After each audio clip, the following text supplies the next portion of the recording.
Hemos estado en las últimas semanas hablando acerca de cómo vivir vidas cristianas poderosas, victoriosas, bendecidas. Y como hemos venido diciendo, esto no es una especie de suerte, de lotería, ¿no? Que a unos les toca y a otros pobrecitos que no hay manera. Sino que hay unos principios generales que hay que conocer, verdades que hay que conocer y aplicar a nuestro diario vivir. Y esto, ya te digo, no es cuestión de suerte, no es cuestión de decir, bueno, será que porque una persona lleva ya mucho tiempo en el Señor, parece como que ya la victoria es algo que forma parte de su estilo de vida. No tiene nada que ver con el tiempo. De hecho, hay creyentes que llevan muchos años en los caminos del Señor y puede ser que se dé el caso de que todavía no sean victoriosos o vencedores en todas las áreas de su vida.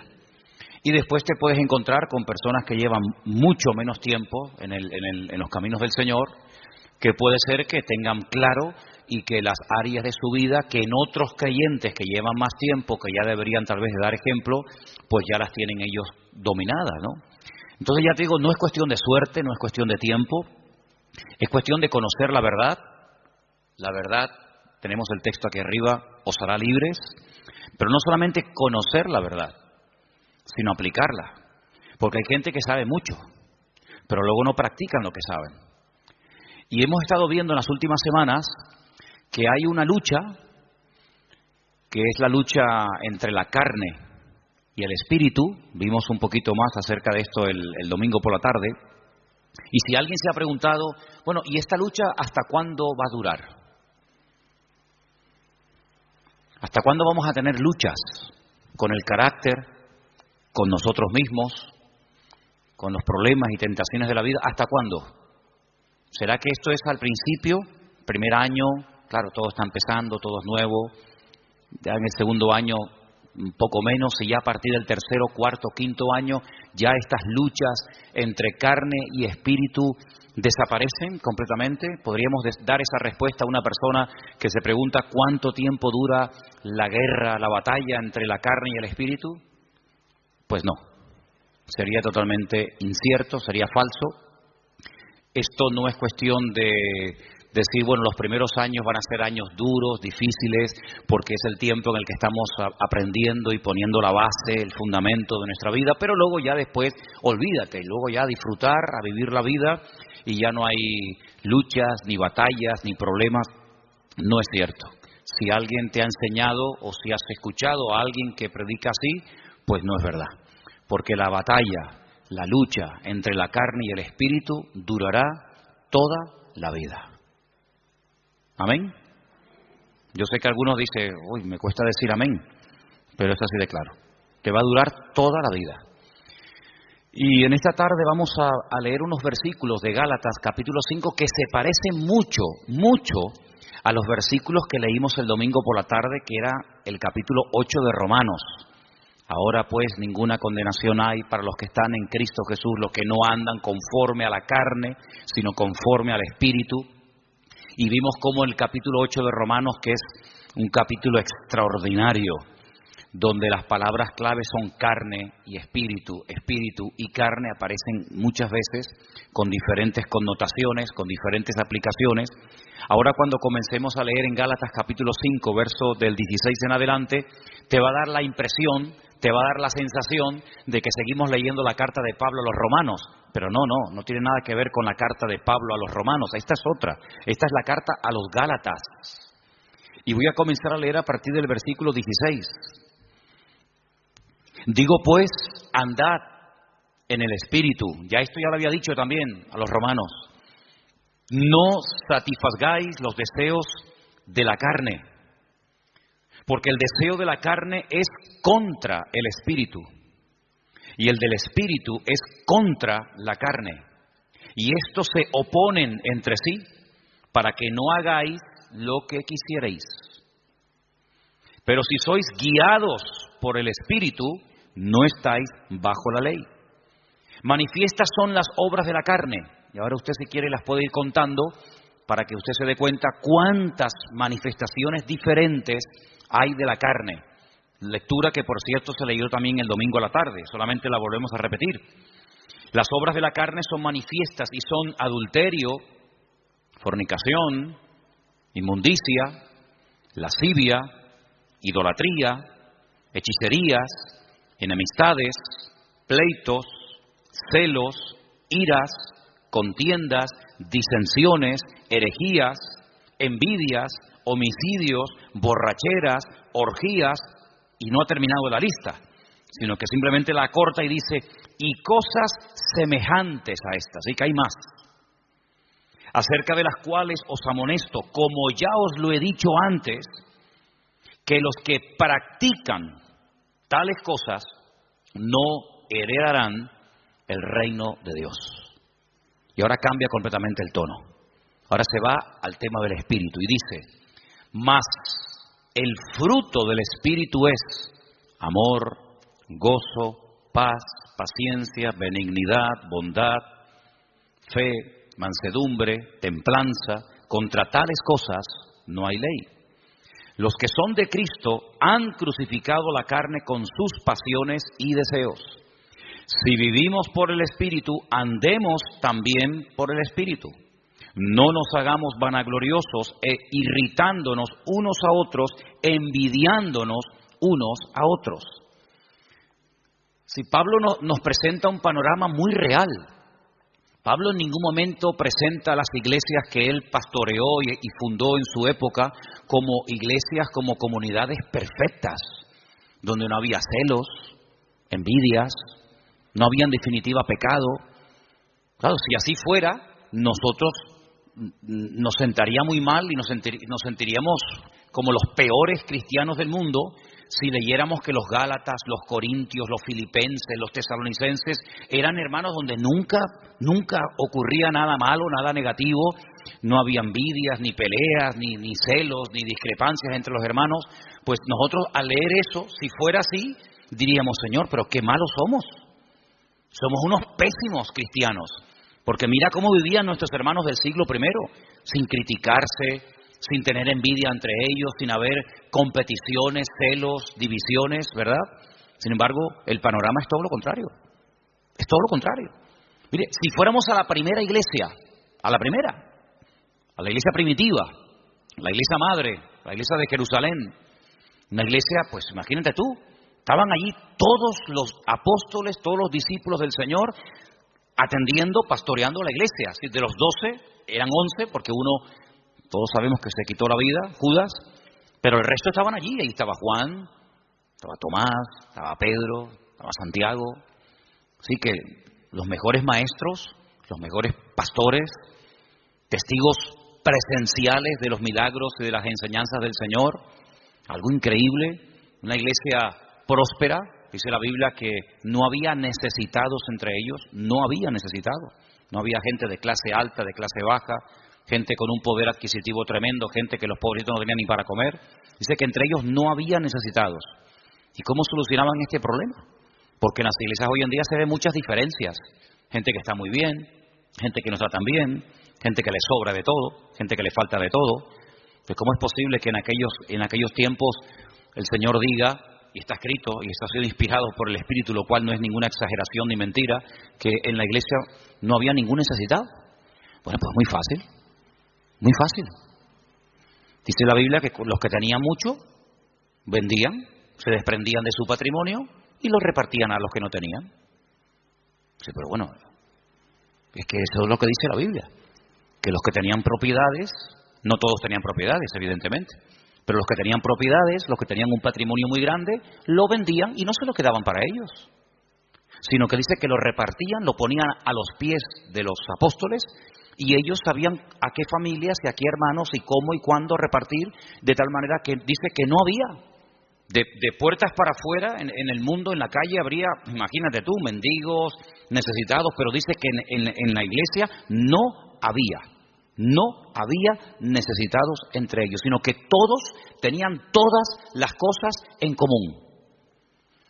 Entonces, claro, muchas veces la gente dice, pero hermano, las cosas que se leían en la Biblia, aquellos milagros, aquellos acontecimientos tremendos, hoy en día no se ven. Hombre, evidentemente, ¿cómo se van a ver?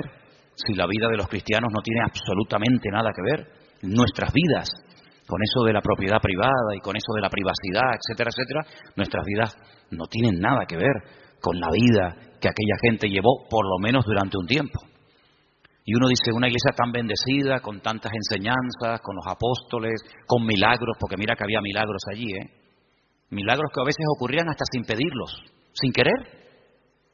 Pedro dice que un día iba al culto y cuando él iba caminando, claro, uno proyecta la sombra y dice que la sombra, ni siquiera imposición de manos, ni oración directa, sino su sombra, dice que cuando pasaba y caía por encima de los enfermos, eran sanados, la sombra de una persona, la sombra.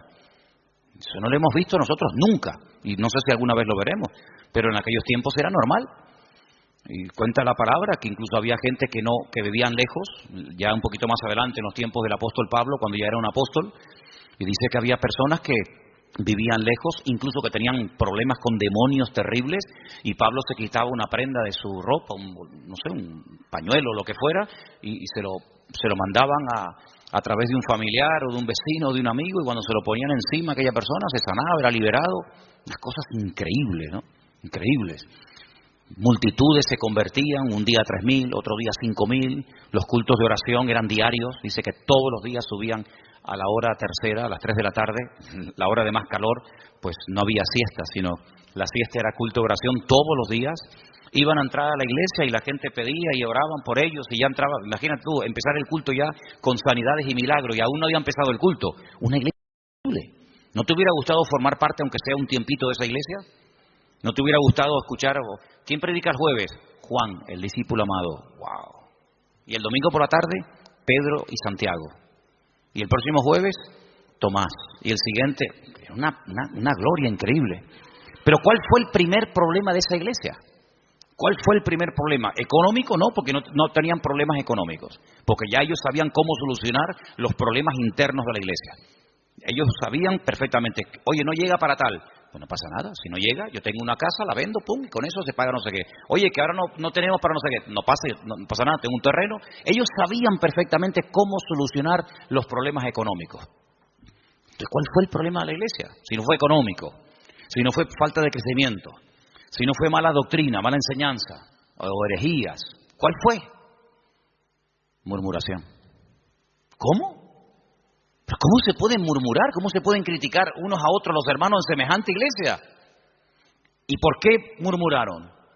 Porque cuando llegaba la hora de la comida, que por cierto, comían todos juntos porque era una especie de gran comunidad, pues no sé, dice que las viudas que eran de origen judío, parece, no sé si es algo que realmente era así, pues eran criticadas por otras viudas que dicen, mira, a ella le has puesto 2 chuletas, a mí me has puesto una sola.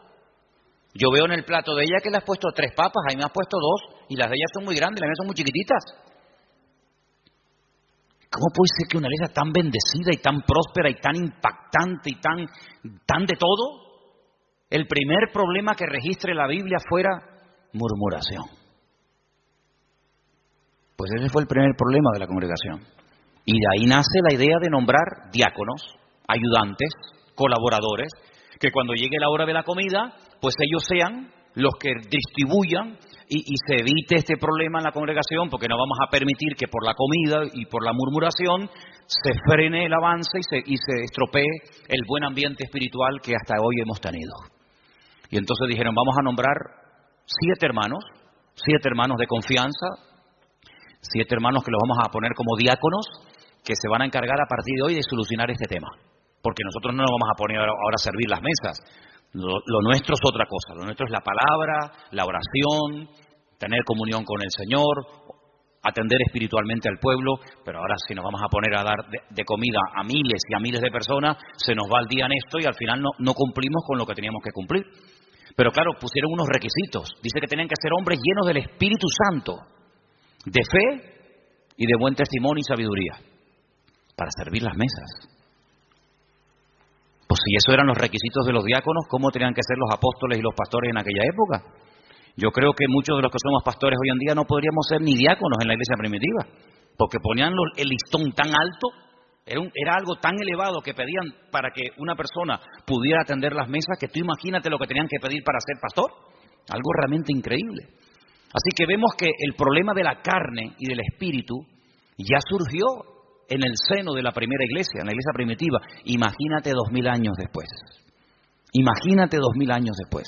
Si viendo y viviendo en aquel tiempo y en aquel ambiente y aquella atmósfera de gloria, de bendición, de un mover de Dios espectacular, donde todo lo que ocurría era genuino. Las cifras que se dan no son aumentadas, no se estiran las cifras. Bueno, eran 200 los que se convirtieron, pero tú pones ahí 5000. No. Todo era genuino, los milagros eran genuinos, las sanidades eran genuinas. Todo lo que ocurría era genuino, no eran cifras evangelásticas. Eran cifras genuinas, milagros realmente del Señor. Si eso ya ocurría en aquella época, imagínate hoy en día cuando nuestro nivel de santidad, nuestro nivel de espiritualidad no tiene absolutamente nada que ver con el de nuestros hermanos de los primeros siglos de la era cristiana. Entonces vemos que el problema dentro de la iglesia fue la carnalidad. Ahora, oraba y le pedía al Señor, Señor, tiene que haber algún cuadro, tiene que haber algún pasaje en la Biblia para que este tema que estamos tratando últimamente de la carne y del espíritu, de vivir en victoria o vivir en derrota, nos resulte lo suficientemente gráfico como para captar lo que más o menos quiere decir la Biblia cuando habla de la lucha continua entre la carne y el espíritu. Y hay un pasaje extraordinario. Hay un pasaje increíble y lo vamos a leer esta tarde y vais a ver cómo al entender ese pasaje vais a poder entender mucho más lo que me refiero cuando hablo de la carne y del espíritu. Vamos al primer libro de la Biblia, al primero, que se llama Génesis, capítulo 25.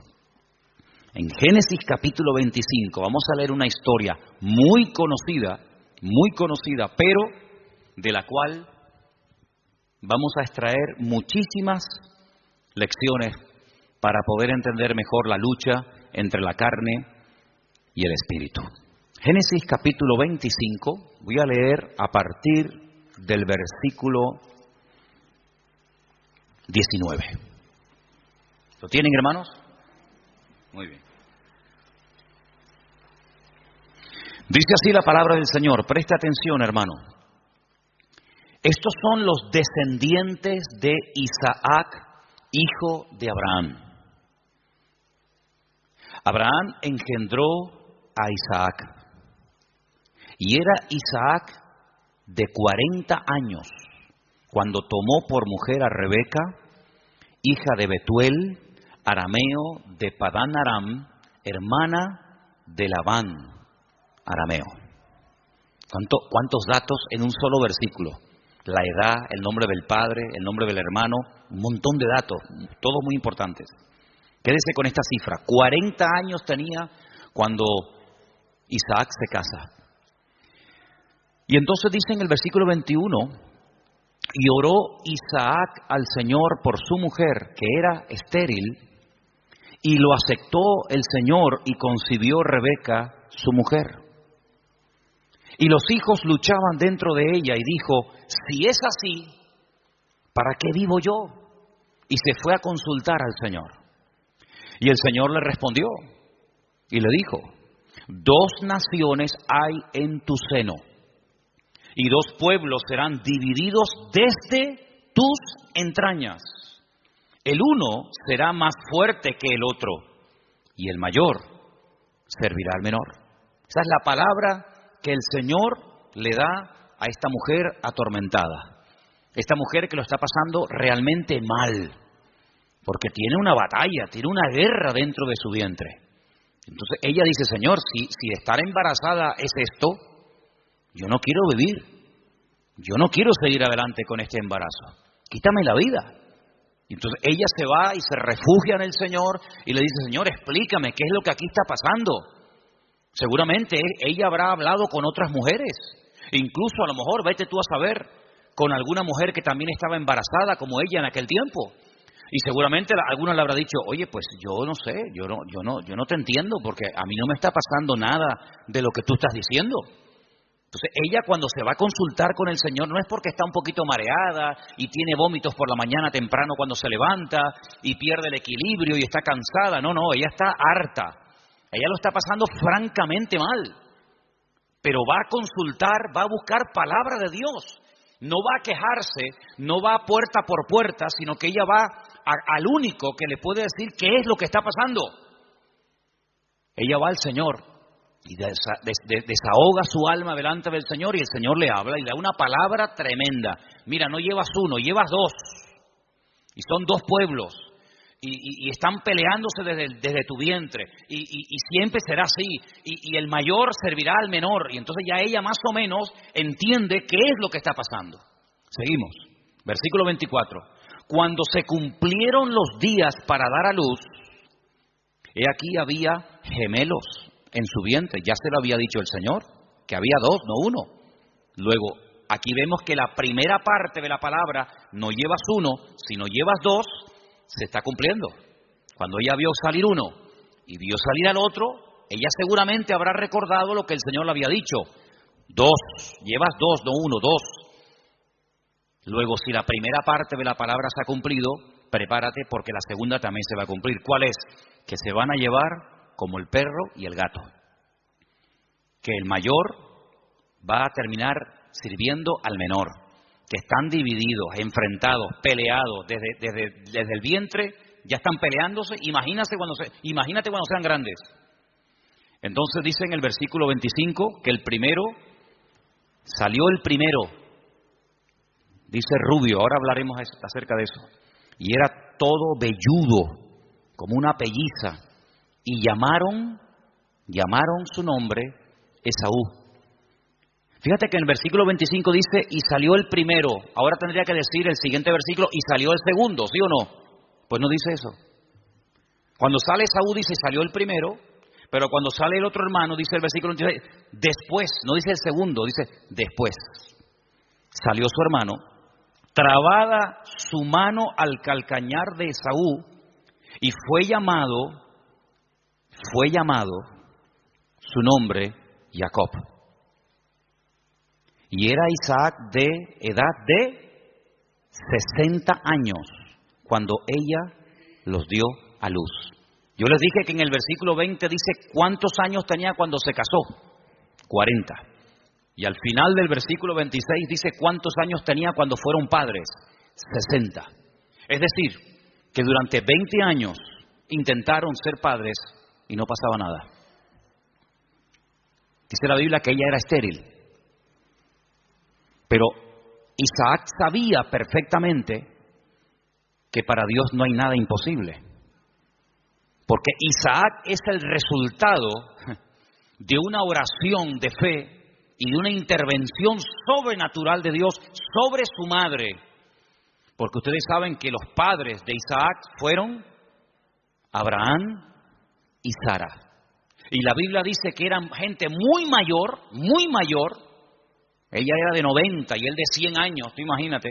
Y para colmo, ella también dice la Biblia que era estéril. Luego, humanamente hablando, entre la edad y el tema de la esterilidad, imposible. Pero él vive. Él sabe que su madre fue sanada cuando su padre oró por ella. Luego, ahora otra vez, se repite por segunda vez en una mujer, en una matriarca, el mismo problema que Sara, es estéril. Y se volverá a repetir en la siguiente generación, en Raquel, sabemos, ¿no? Era Sara, era Rebeca y era Raquel. 3 generaciones seguidas de mujeres estériles, pero mujeres sanadas por el poder de Dios. Una generación le daba ejemplo a la otra y la otra a la otra y así sucesivamente. Se pasaban la fe de unos a otros. Por eso dice que era la fe de Abraham, la fe de Isaac, la fe de Jacob, el Dios de uno, el Dios de otro, el Dios de otro, ¿verdad? No se aprendían cosas en una primera generación y luego no llegaban esa segunda y se terminaba diluyendo la bendición, sino que la bendición iba de menos a más. Date cuenta que, por ejemplo, Abraham ora, Dios sana a su esposa y tiene uno. El hijo nace y ora por su esposa y tiene 2. Y nace el tercero, que sería el nieto, en este caso el hijo de Isaac, y en vez de 2, tiene 12 varones y una hembra. Luego la bendición siempre va de menos a más. Ahora, fíjate qué curioso, 40 años tenía cuando se casó, 60 cuando fue padre. Quiere decir que durante 20 años no hay registro en la palabra de que Isaac orara por este tema. Esta es la primera vez que encontramos a Isaac orando por un tema familiar. Esta es la primera vez que la Biblia dice que Isaac se paró y dice, lo hemos leído en el versículo 21, Isaac oró al Señor. Si ustedes leen antes de este versículo y en capítulos anteriores, no dice absolutamente nada. Luego, durante 2 décadas, durante 20 largos años, aquí no pasaba nada. Hasta que Isaac, el cabeza del hogar, se para y dice, aquí hay que orar.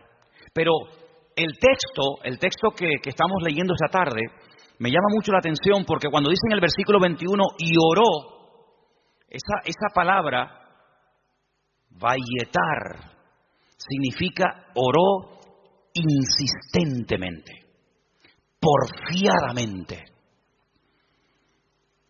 No oró de una forma superficial. Bueno, Señor, tú sabes que queremos ser Padre, ayúdanos en tu nombre, amén. Venga, vamos a hacer otra cosa. Sino que él se metió en serio con Dios. Él dijo, aquí hay un problema. Curioso que no dice que su esposa también oró con él, sino dice que él se puso enfrente de ella a orar por ella. Eso es muy curioso. Él tomó autoridad y dijo, bueno, a lo mejor tú ya te has resignado a no ser madre. Pero dice que él se paró frente a ella y él oró fervientemente. Bueno, por ahí hay un versículo en Santiago que dice que la oración del justo puede mucho. No dice así, me equivoqué, perdón. La oración eficaz del justo puede mucho. Corregí porque no es lo mismo decir que la oración del justo puede mucho que decir que la oración eficaz del justo puede mucho. Si quitamos la palabra eficaz, da a entender como que todo lo que oramos resulta con éxito, y no es así. Es la oración eficaz. Algún día hablaremos de cómo se arma, cómo se construye, cómo se hace una oración eficaz. Porque hay gente que dice, es que yo oro y yo no veo resultados. Y yo pido, pero llevo 20 años y yo no veo. Entonces la Biblia dice, es la oración eficaz. Porque hay oraciones que no son eficaces. Son oraciones, pero no son eficaces. Y una vez conté aquí que Alejandro Magno tenía en su guardia personal un grupo, creo que eran como de 400 y pico mujeres, que la llamaban las amazonas, que eran mujeres que se cortaban un pecho, amazonas, con un solo pecho, se quitaban un seno, porque eran las mujeres que tenían que protegerlo a él, era su guardia pretoriana, por decirlo de alguna manera, era su seguridad privada, personal, y las mujeres, lógicamente, al tener pecho, pues no se puede pegar el arco como un hombre se lo puede pegar y de esa manera apuntar, sino que al no poderse pegar el arco, la flecha no sale como tiene que salir. Entonces se sacrificaban por su rey, se cortaban un seno, pues se llama amazonas, con un solo seno, y de esa manera, donde ponían la flecha, o donde ponían el ojo, ponían la flecha. Entonces eran personas que se sacrificaban, se amputaban un miembro de su cuerpo con tal de cumplir con su cometido. Bueno, el Señor dijo una vez que si tu ojo te produce problemas, que te lo arranque. O si tu problema no está en los ojos, sino en las manos, pues arráncatela o córtatela. Porque mejor es entrar tuerto, ¿no? O se dice tuerto, ¿no? Mejor es entrar con una sola mano que no entrar. Entonces, si hay algún miembro de tu cuerpo que te está causando problemas, pues ya sabes lo que tienes que hacer. Si lo quieres tomar simbólicamente o lo quieres tomar literalmente, tú verás. Pero tú tienes la responsabilidad de cortar, de quitar de tu vida todo aquello que te está impidiendo obtener resultados. Sea mano, sea ojo, sea televisión, sea internet, sea móvil, sea amigo, sea novia, sea novio, sea vecino, sea vecina, sea perro, sea coche, sea moto, sea deporte, sea lo que sea lo que sea. Cuando hablamos de acerca del ojo, no es que necesariamente me voy a arrancar el ojo, porque puedo seguir viendo por el otro. Entonces, estamos en la misma. Sino es todo lo que entra, porque dice la Biblia en Eclesiastés, cuando describe el cuerpo humano, ustedes saben que hay una descripción del cuerpo humano desde la cabeza hasta la coronilla, desde la coronilla hasta la planta de los pies. Cuando él llega a la parte de la visión, él dice que son las ventanas. Las ventanas. Y el Señor dijo, si tu ojo es bueno, Si lo que tú ves, si lo que entra por las ventanas es bueno, todo tu cuerpo estará lleno de luz. Pero si tú abres la ventana, que son los ojos son las ventanas del alma. Con el alma tú la alimentas con lo que ves. La carne se alimenta con lo que ves. De hecho, lo que ves es lo que después la carne desea. Entonces, de ahí viene el refrán, ojos que no ven, corazón que no siente, ¿verdad? Entonces, cuando tú tienes las ventanas abiertas, pues tienes que saber seleccionar, porque hay cosas que mejor no verlas. Y exactamente es con la mano. La mano es, digamos, el miembro que habla acerca de lo que hacemos. Los ojos lo que miramos, lo que deseamos, lo que anhelamos, donde ponemos la visión, que después nos lleva a la acción, de la visión a la acción. Pero la mano representa la acción en sí misma. Hacemos con las manos. Cristo sanaba a los enfermos con las manos, tocaba a los enfermos, multiplicaba los panes y los peces. Las manos son, digamos, el medio, hablando de una forma simbólica de lo que hacemos, de lo que ejecutamos. Entonces, si lo que estás haciendo o lo que estás viendo, lo que está entrando en definitiva en tu mente y lo que posteriormente sale te está causando problemas, tienes que tomar medidas preventivas primero. Si ya no funcionan las medidas preventivas, entonces otro tipo de medidas, pero lo que no puede ser es que la carne esté superando la vida en el espíritu, porque dice la Biblia que los que viven en la carne no pueden agradar a Dios. Y los que son guiados según la carne van a la muerte, a la destrucción. Por lo tanto, hay esa lucha que vemos desde el vientre de la madre de esta mujer, de Rebeca, con estos dos hijos. Ahora, después dice, en el mismo versículo 21, cuando yo he dicho vayetar, significa orar porfiadamente, insistentemente, en el mismo versículo, cuando dice, y aceptó el Señor, ¿lo veis?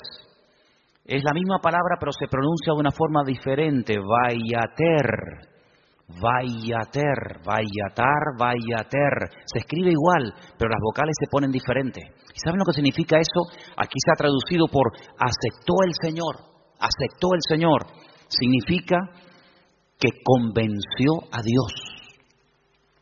Dicho de otra forma, Dios se dejó convencer por la oración de Isaac. Es increíble. Dios se dejó convencer. A ver, ¿qué quieres? Presenta argumentos. Preséntame argumentos. ¿Por qué quieres ser padre? No tenemos la oración de Isaac. Solamente tenemos el hecho de que oró Isaac al Señor y el Señor dijo, está bien. Pero la oración que hizo Isaac al Señor, qué pena. No la tenemos. ¿Te hubiera gustado que estuviera ahí? Algún día cuando lleguemos a la gloria decir, oye Isaac, ¿puedo hablar contigo un segundito? ¿Me podrías decir más o menos lo que le pediste a Dios cuando querías ser padre? Sí, mira, le dije esto y esto y esto. Tienen que aprender hebreo, si no, no pueden hablar con él. No, son bromas. Pero tuvo que orar de una forma que dice que convenció a Dios. Dios dijo, me has convencido. Ya está, problema solucionado. Fíjate, si en vez de haber esperado de los 40 años que se casó, a los 60, yo pregunto, si hubiera orado a los 2 años de casarse, de esa manera como oró, ¿no hubiera el Señor respondido? Por supuesto. Si hubiera orado cuando tenía cuando tenía 45, 50 años, los gemelos podían haber nacido antes. Pero no hay registro en la Biblia de que Isaac orara a esa edad, con esa intensidad y con ese fervor. Pero sí hay registro en la Biblia, a los 60 años, cuando él ora, el Señor se deja convencer. Los argumentos que presentó Isaac, pienso yo que un argumento podía haber sido este. Señor, tú le dijiste a mi padre que en ti serían benditas todas las naciones de la tierra y que tú le darías un heredero y que yo sería el hijo de la promesa. Pero Señor, cuando yo me muera, mi padre vio en mí el cumplimiento de la palabra. Yo soy el hijo de la promesa. Por eso me pusieron Isaac, Yitzhak, que significa ríanse, gócense, alégrense. Estaba todo cerrado, estaba todo opuesto. La esterilidad de la madre, la vejez del padre, imposible. Pero ríanse, Yitzhak. Yo soy el hijo de la promesa, pero ¿y cuando yo me muera? Se acabó la risa, se acabó la alegría. Cuando yo y mi mujer nos muramos, ya no hay continuidad. La bendición nació y murió con nosotros. ¿Cómo puede ser esto? Señor, dame hijos para que siga la bendición. Y ahí presenta argumentos. Y ahí, en el buen sentido de la palabra, Isaac dialoga, discute, pelea con Dios en oración y dice, Vayater, Dios se dejó convencer. Estoy de acuerdo, Isaac, perfecto. Tu mujer a partir de ahora quedará embarazada. Qué tremendo, ¿eh? Qué tremendo. Si nos tomáramos más en serio, no solo la oración, sino cómo oramos, qué diferente sería nuestra vida, ¿sí o no? A veces no tenemos suficiente fe. Yo sé que la fe la tenemos que poner en el Señor, eso lo tengo más claro que el agua. Pero el Señor nos ha dado un medio poderosísimo, que es la oración. Si lo usáramos más, si oráramos más fervientemente, y esto no tiene nada que ver con el carácter de uno, porque Santiago cuando dice que la oración eficaz del justo puede mucho, pone un ejemplo. Uno dice, bueno, oración eficaz de un justo, a ver, ¿quién podría ser? No hace falta que te rompas la cabeza. Santiago dice, Elías era un hombre, dice, sujeto a pasiones semejantes a las nuestras. Cuando se enfadaba Elías, hermano, sal corriendo, Sal corriendo, que cuando se enfada, ora a Dios, te cae una llama de fuego encima y te fulmina, Estaban un día en lo alto de una montaña y el rey dice, llámenme al profeta. Y llega un capitán con sus soldados y le dice, varón de Dios. Así como no le gustó mucho el tonito, no le gustó mucho la forma tal vez como se lo dijo. Y Elías se le queda mirando y le dice, varón de Dios, ¿no? Así como con rintintín. Si yo soy varón de Dios, que quede bien claro y que caiga fuego del cielo y lo hace. Los calcinó a los 50. Hicieron un asado ese día allí en medio del campo. Al día siguiente el rey dice, bueno, esto habrá sido, no sé, una casualidad. Venga, vayan a buscarme a ese hombre. Varón de Dios, venga, date prisa.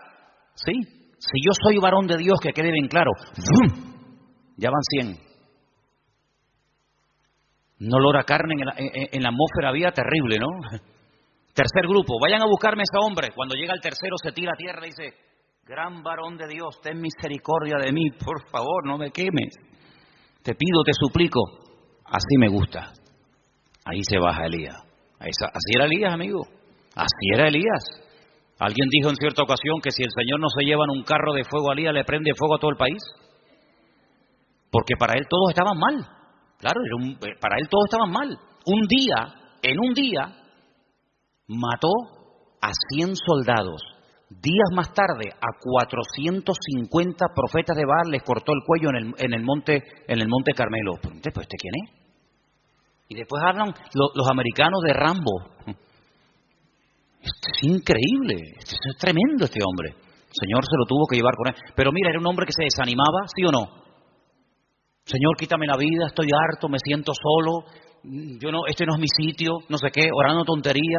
Una mujer le dice, mañana, como no ponga tu cabeza en un plato, como tú pusiste en un plato la cabeza de mis profetas, y sale corriendo por miedo a la mujer. Claro, si Elías era tremendo, ¿cómo tenía que ser esta mujer? Porque para salir corriendo desde allí hasta donde fue corriendo. Pero dice que era un hombre sujeto a pasiones semejantes a las nuestras. Se enfadaba, se desanimaba, se deprimía, oraba tonterías. Pero cuando oraba, amigo, cuando ese hombre entraba en guerra y en comunión con Dios, no había infierno que lo pudiera detener. ¿Te das cuenta? Entonces aquí encontramos un ejemplo de cómo este hombre ora. La mujer no dice que orara. Bueno, pero que tienes que orar eres tú, que para eso eres el hombre, para eso eres la cabeza. Y tú tienes que traer la bendición a tu casa. Y la bendición viene cuando tú buscas de Dios, cuando tú oras sinceramente. Mira, el peor defecto que puede tener un hombre no es que no predique. Hermana, si su marido nunca va a ser un predicador, no se enfade con él. No todos han sido llamados a predicar. Ese no es el mayor problema de un hombre. El mayor problema de un hombre es que no sabe cantar. No. Hermano, hay hermanos que el Señor los bendiga. Por ahí no van los tiros. Es que a mí me gustaría tener un hombre que cante, sí, pero mire, le tocó, no hay más, hermana. El problema de un hombre no es que no canta o no predica. ¿Tú sabes cuál es la peor desgracia que puede tener un hombre? Que no sepa orar. Ese es el problema más grande que puede tener una mujer, es que su marido no ora, que no sepa orar. Porque este hombre, cuando oró fervientemente y oró porfiadamente, insistentemente, automáticamente en la casa, todo cambió. Todo cambió. Ahora, la oración trajo problemas. Porque por la oración de Isaac, dice la Biblia, que su mujer lo estaba pasando mal. Pero ella, ¿qué fue lo que hizo? Lo que le enseñó su marido. Vete a hablar con el Señor, déjate de quejarte, vete a la cámara secreta y allí en la cámara secreta abre tu alma delante del Señor. Y el Señor le dio una palabra tremenda. A muy pocas gentes el Señor le da palabras específicas para sus hijos y a ella se los dio. Vamos a leerlo otra vez. 2 naciones hay en tu seno, 2 naciones, 2 pueblos serán divididos desde sus entrañas. Es imposible la convivencia. Un pueblo será más fuerte que el otro pueblo y el mayor servirá al menor. Tremendo. Este hombre cambió la situación de su casa porque oró por ella. Ahora, lo que me llama la atención, lo decíamos hoy en casa, que cuando su papá, cuidado con esto, cuidado, porque hay cosas que se transmiten a través de lo físico, de lo genético, pero también hay cosas que se transmiten de generación en generación por la vía espiritual. Si me sacan una célula de mi cuerpo, cualquiera que sea, y extraen un ADN de mi pelo o de donde sea, en un 99,9% ese ADN dirá que yo soy hijo de fulano de tal. Es inevitable, totalmente inevitable. Las famosas pruebas de paternidad. Ah, no, es que ese hijo no es mío. Sí, hazte una prueba de paternidad y ahí, amigo, ahí sale. O eres o no eres. Bueno, tal vez no. O eres o no eres. Lo genético, queramos o no, se transmite de generación en generación. ¿Y lo espiritual? Porque dice la Biblia que somos espíritu, alma y cuerpo. Luego transmitimos la genética y como lo natural es un reflejo de lo espiritual, lo he dicho ya 1.000.000 de veces, pues si transmitimos lo genético, si transmitimos lo físico, lo espiritual, no te quepa la menor duda. Por ahí podríamos un día hablar largo y tendido sobre este tema.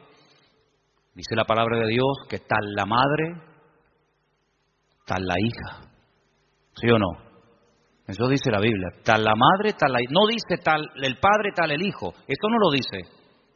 Pero la Biblia se dice tal la madre, tal la hija. Así que mamá, ten cuidado que le estás transmitiendo a tus hijos. Porque la madre transmite mucho más a los hijos de lo que te puedas imaginar. Mucho más a veces que un padre. ¿Qué te parece? La responsabilidad es tremenda. Así que si hay aspectos negativos espiritualmente hablando de tu madre o de tus antepasados, métete en la habitación con el Señor y que Dios corte todo esto lo antes posible. Para que no seas tú una víctima de cosas del pasado. Aunque un día hablaremos más detenidamente sobre todo esto. Pero lo que quiero decir con todo esto es que él no tomó una sierva. Él podía haber dicho, bueno, ¿qué hizo mi padre cuando oró y no venía yo, no nacía yo? ¿Qué hizo mi padre? Tomó una sierva. Era la costumbre de la época. La costumbre, no lo bíblico, no lo correcto. Por dejarse llevar por la costumbre, resulta que hasta el día de hoy estamos pagando las consecuencias de aquello. Porque no fue una palabra dada por el Señor como ahora el Señor le está diciendo a Rebeca lo que le está pasando, sino que fue una costumbre. Cuando la señora de la casa no podía tener hijos, o bien porque fuera estéril, o bien porque fuera demasiado mayor, la costumbre era una criada, la criada de la señora, la criada de confianza de la casa, pues podían tener relaciones sexuales, el amo con ella, y ese hijo que naciera se consideraba hijo legítimo del matrimonio. De hecho, había prácticas que a la hora de parir se ponía una debajo y otra arriba, y las dos hacían como que estaban pariendo, y no, era toda una historia, ¿no? Isaac podía haber dicho, bueno, pues yo voy a hacer lo mismo. Él no hizo eso. Porque él aprendió que imitar lo que otros hacen para obtener resultados no es lo correcto.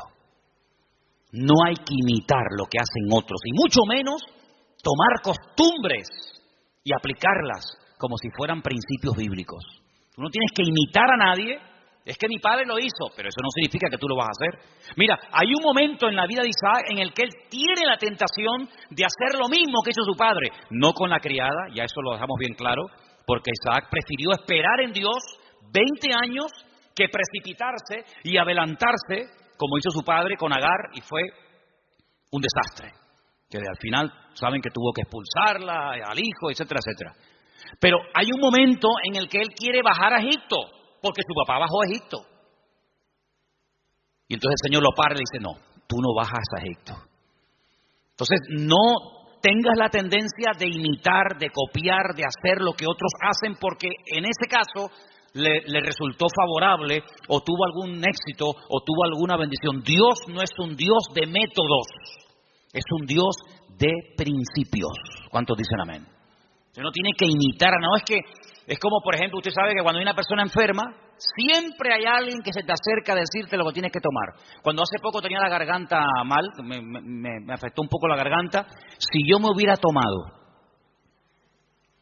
todo lo que me dijeron, me hubieran envenenado. Me hubieran envenenado. No, tienes que tomarte tomillo con un poco de orégano y con una cuchara y una yema de huevo. Al rato venía otro. No, lo que tú tienes que hacer es tomarte gárgaras de limón con miel por la mañana. Venía otra. No, lo tienes que hacer una infusión de jengibre. Si yo llego a mezclar todo eso, estaría muerto. Porque todos tenemos siempre la tendencia de decir a los demás lo que tienen que hacer. Y aquí vemos algo muy importante.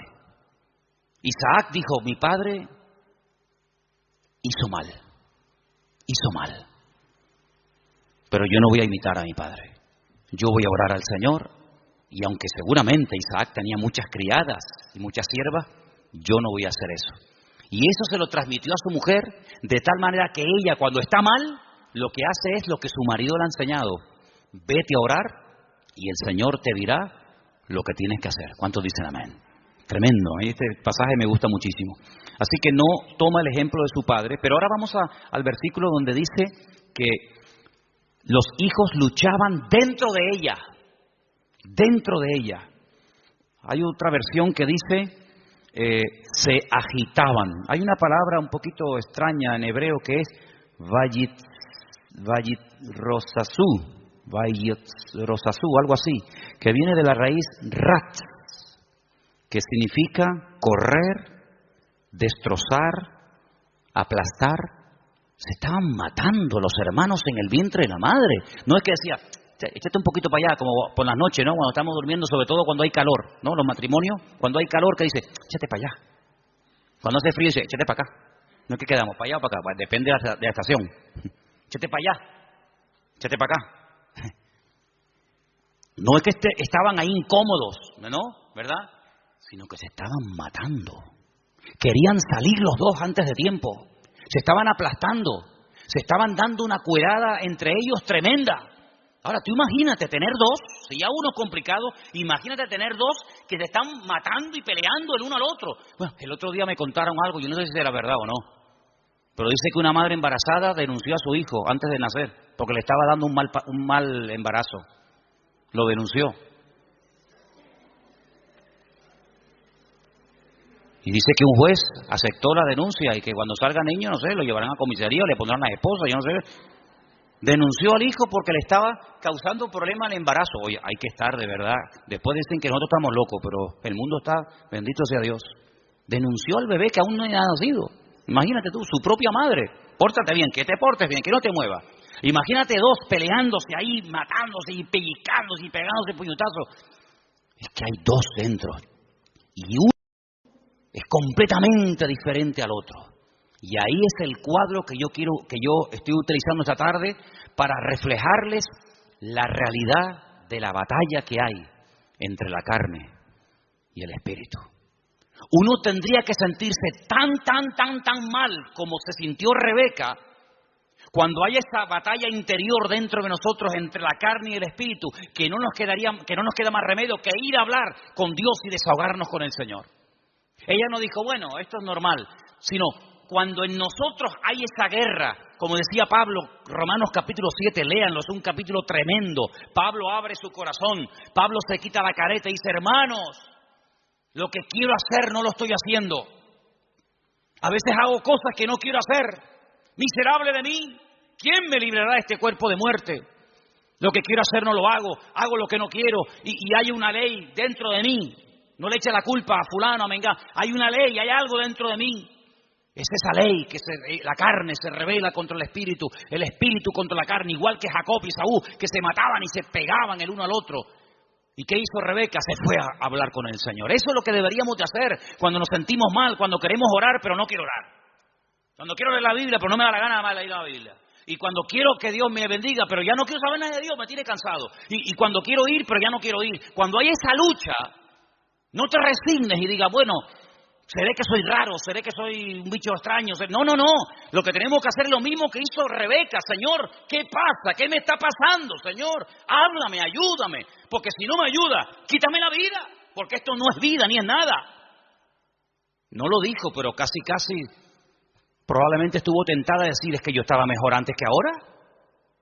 Yo estaba mejor antes cuando era una mujer estéril, sin hijos, que ahora que tenía que estar saltando de alegría por estar embarazada, pues antes yo vivía y me sentía mejor que ahora.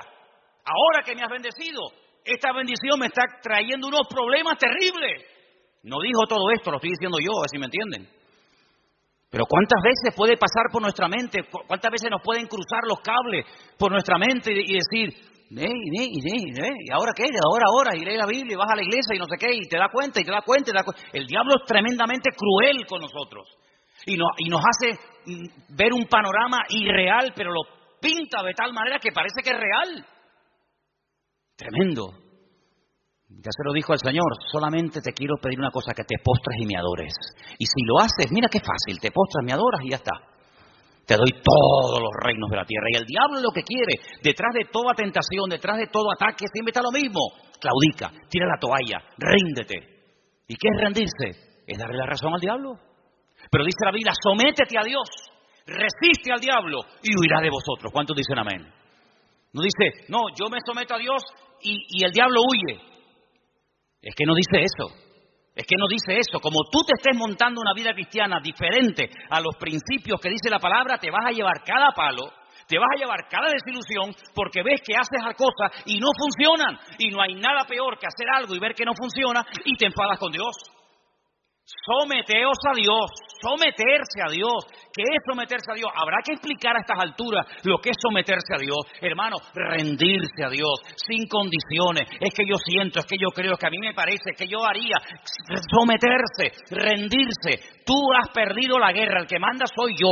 No me digas a mí dónde tienes que vivir, cómo tengo que vestirte, cómo tengo que tratar, porque tú te has rendido. El que he ganado soy yo, y el que gana la guerra le dice al vencido cómo tiene que hacerse las cosas. No me vengas a poner condiciones. Someterse a Dios, rendirse a Dios. Ya no vivo yo.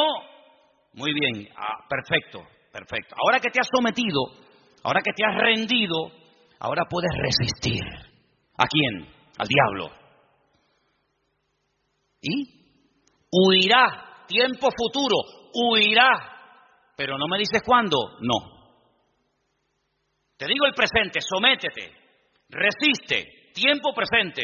Y en futuro, la victoria, huirá. Es decir, si tú te has sometido a Dios, tú sabrás, yo no sé. Si tú te estás sometiendo a Dios diariamente, porque no es que me sometí el domingo pasado y durante toda la semana hago lo que me da la gana. No, me someto el lunes, me someto el martes, me someto el miércoles, me someto cada día, cada instante de mi vida. Si yo me estoy sometiendo, yo tengo que resistir el lunes, el martes, el miércoles. Y si no has desilusionado el problema, si no ha huido el enemigo, si no se ve un rayo de luz en el horizonte, ¿qué hago? Pues quiere decir que tienes que seguir sometiéndote a Dios y resistiendo. Sometiéndote y resistiendo. ¿Hasta cuándo? Hasta que huya. Ese es el objetivo, hacer huir al enemigo, ¿sí o no? Cuando tú te montas en un avión, imagínate que te vas de aquí a Madrid y por el camino dice, señorita, una preguntita por favor. ¿Estas turbulencias es normal? Sí, es normal. ¿No me podría dejar usted a mí por el camino, por favor? ¿Cómo?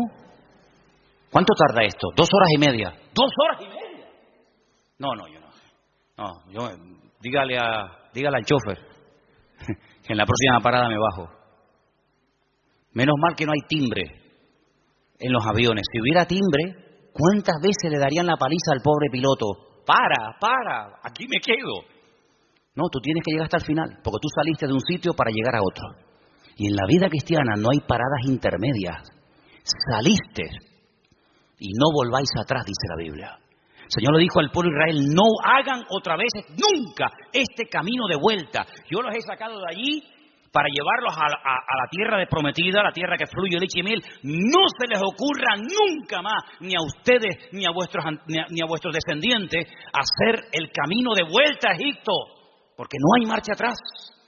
Y en la vida cristiana dice que el que pone la mano en el arado no puede mirar atrás, porque si pongo la mirada atrás, el surco no sale derecho, sale todo torcido, y eso es un desastre, Por lo tanto, vemos en este pasaje que se oró, se obtuvo resultados, pero lo que queremos hablar con todo esto es de la diferencia de Esaú y de Jacob, para después darnos cuenta de lo que es la carne y de lo que es el espíritu. Serían divididos, separados, enfrentados desde el vientre de su madre. Es decir, convivencia cero, imposible.